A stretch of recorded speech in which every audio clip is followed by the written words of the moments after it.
डुरबोड़ी लहगहतावे ए राजा लहगहतावे बियाह हो तो कइले बानी जा दरबार लहगहतावे अपना बाबूजी पे बात कहल जाई। अरे अपना बाबूजी पे तनी फोन लगाई तो अरे लगावा तनी ला। ए पप्पा का रे अरे हम बियाह कर लेनी हो बियाह कर ले। हाँ करे ससुरा हमके बतौले ह तू अपन बियाह कैला तो हमके बतौला का। अच्छा कुछ दहेज मिलल रे घंटा लेला। अरे ससुरा बेचैनी तोरा दिलवा के दे वो नैना से आँख मिल गई।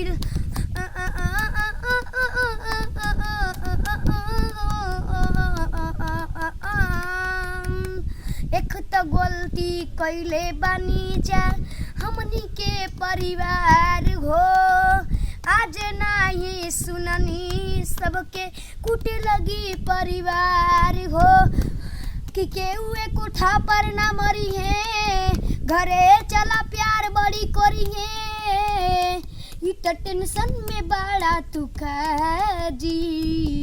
अरे एक बार और लगाई तो ला लगावत थी। हे पापा पापा हो का रे हम सुहाग रात मना लेनी सुहाग रात मना ले। हाँ आ करे पंडित से पूछले ह पंडित के पल्लन के का जरूरत लगेला। अरे ससुरा बेचैनी तोरा दिलवा के ना आई मेरे के शादी कर देब।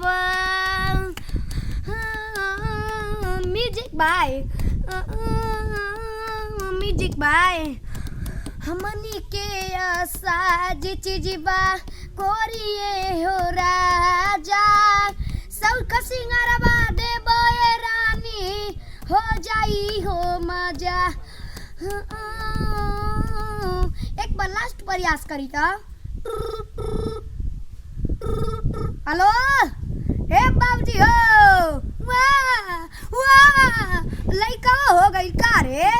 अरे मेरा डार्लिंग वायरिंग के मैं न्यूज पर देखा था बेचैनी तोरा दिलवा के माथा से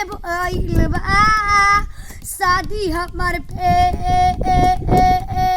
तेरा डार्लिंग वार्लिंग है घर नहीं लेकर आना।